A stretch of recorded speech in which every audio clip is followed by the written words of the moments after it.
Hindi yun pagkain. Okay.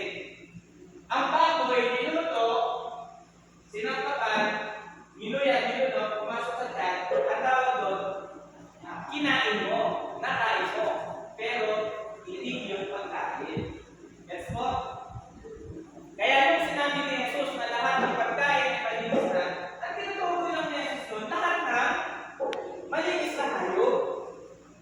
So yung ibang denomination na maraming magturo sa atin, mali ang dahilan pagka-aral doon sa Kristo. Okay, so babalik po tayo, no? Babalik po tayo sa ating lesson. So, alam na natin, no?